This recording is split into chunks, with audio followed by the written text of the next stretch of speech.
one's a little different. What we're going to do today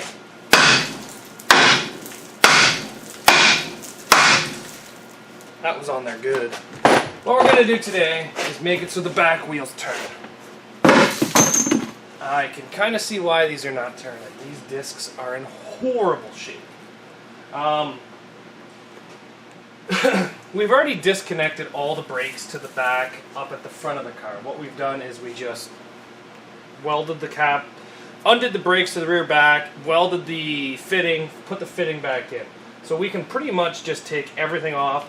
We're going to leave the e-brake cable that comes to it just in case it all breaks. I can drag the tire around. Just something else to try to hold it on. We're going to get rid of the caliper, the disc, the e-brake, the brake line, pretty much all that. We're going to give a quick inspection on everything back here, make sure that the strut isn't broken, make sure that everything's okay. Which everything, other than the wheel well, everything looks pretty good. So how we're going to do this is the first tool we need is a 14 mil. So we're just going to take the caliper off.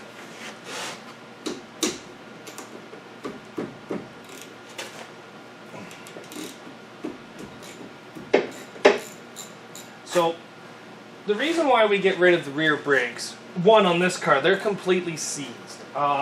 Anything that can slow you down inside the derby ring is not a good thing. If I'm dragging one tire, it's going to slow me down. It's going to make me an easier target for every other car inside the ring, and that's crap. So how these calipers work is you have one bolt at the bottom, and the top one's just a pin. So as soon as you take out the bottom one, you can pry that up, and then it just slides like so. We're going to need an X-Acto knife to cut through that brake line. We're just going to cut the brake line because it's no longer needed and no longer good. I don't really ever reuse them, so if I needed them, and I'd save them, but I don't. So we just slide the caliper off. There you go. Caliper's off, but the wheel's still seized. It's because of the e-brake on the inside. Next step, we're going to pull out the pads.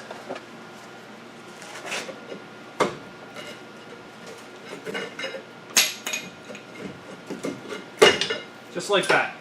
Next step is you pull off the caliper bracket. Now, this bracket on V6 Toyota Camrys is hard to get off. A lot of the time, it is so never been changed that it ends up pretty much having to be removed with a torch. Yep, just strip that one.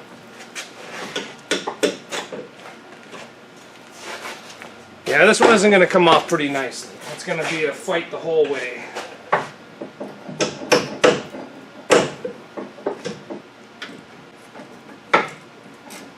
There we go, she's coming, I think.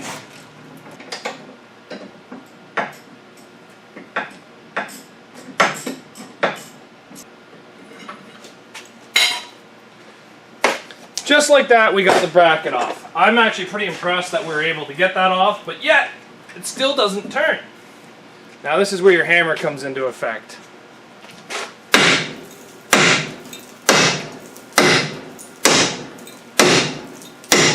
Right now I'm just trying to get all the big chunks out from behind. Sometimes you're lucky you can split the actual disc in half.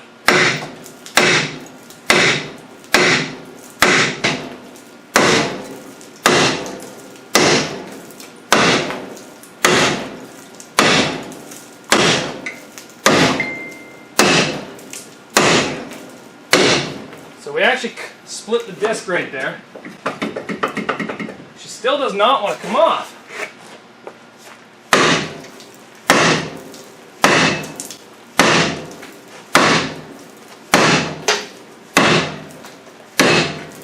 There. She still does not want to come off. Those brake pads are really stuck in there.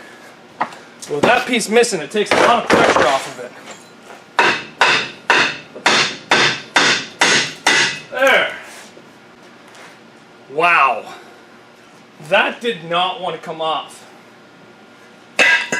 But we got it. And look, it kind of turns now, but it's hitting all the e-brake. So the next step's get all this out. I'm a little out of breath after that. I need to lose some weight, guys. My buddies and I, we've been going to a school and playing dodgeball and ball hockey. I've actually lost 4 pounds going there in 2 weeks. I've been doing little exercises at home, but nothing too intense, because let's face it, I'm pretty lazy. So there you go. We have the rear tire off, we have all the rear brakes off, everything's disconnected, and now look at it. It spins freely. There is no advantage of keeping rear brakes on a front wheel drive car in a demolition derby.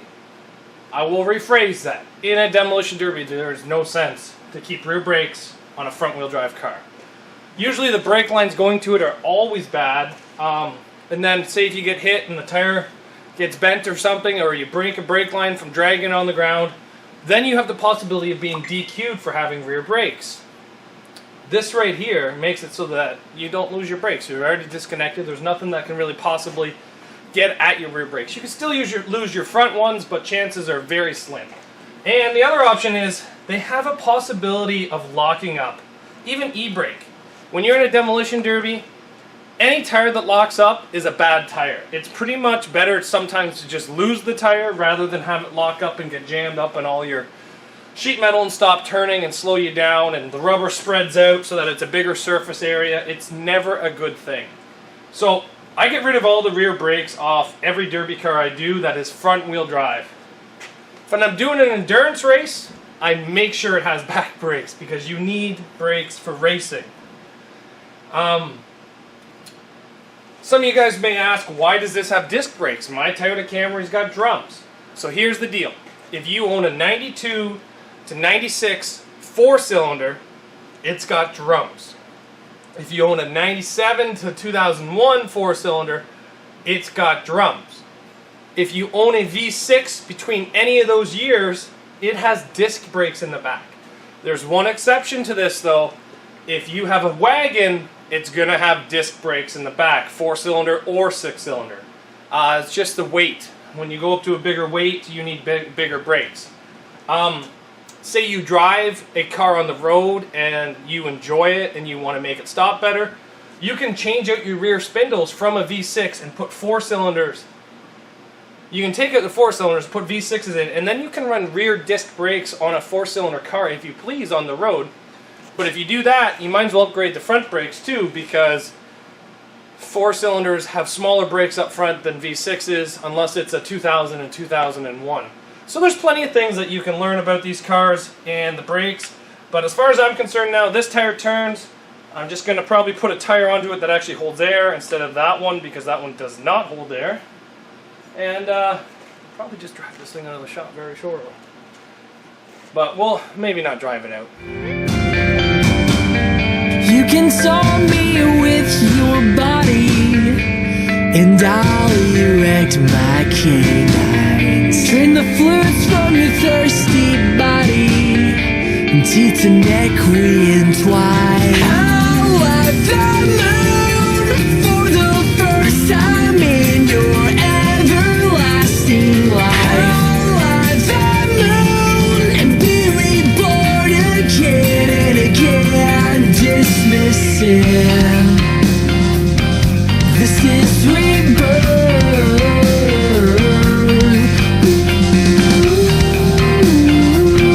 This is rebirth.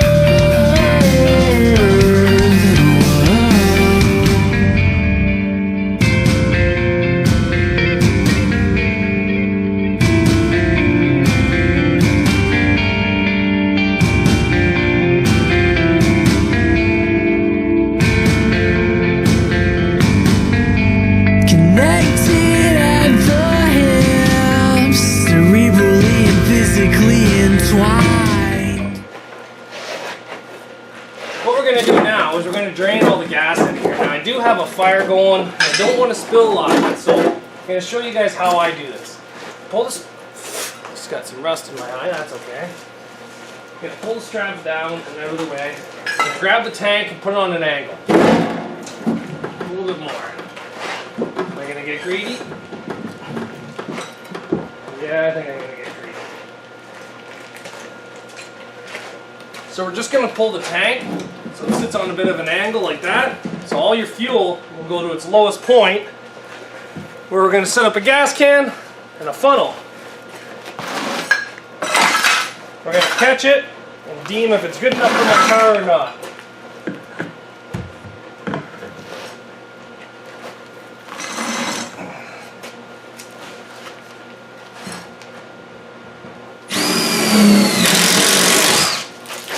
Oh, we're missing.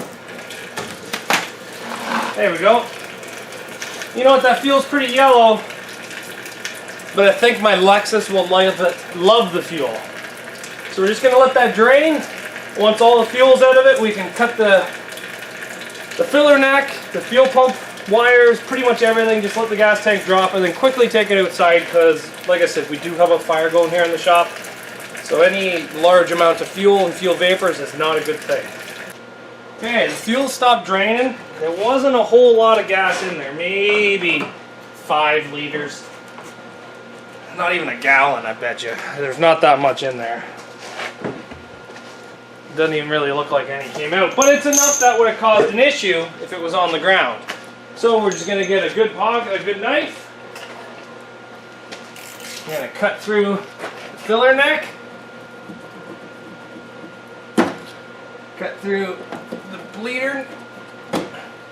There we go. Give it a little bit of a tug. Maybe put the knife in a bit so I don't jab myself. Oh, a little bit more gas, not too bad. Cut through that.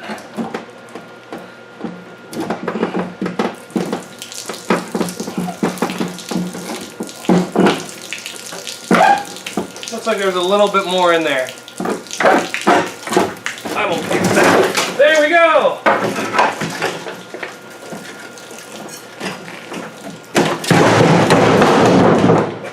Gas tank's out. What we're going to do now is get rid of these lines here. Sometimes I remove the brake lines and gas lines all up to the front, but you really don't have to. I just always feel like taking stuff off, but I'm probably going to leave them. I'm just going to cut these with the Sawzall, not with the mini grinder, and that'll pretty much be it. I'm going to take this gas tank and put it outside so that way I'm not tripping over it. I can sweep up some of the gasoline with some Absorball. Let's get started on that.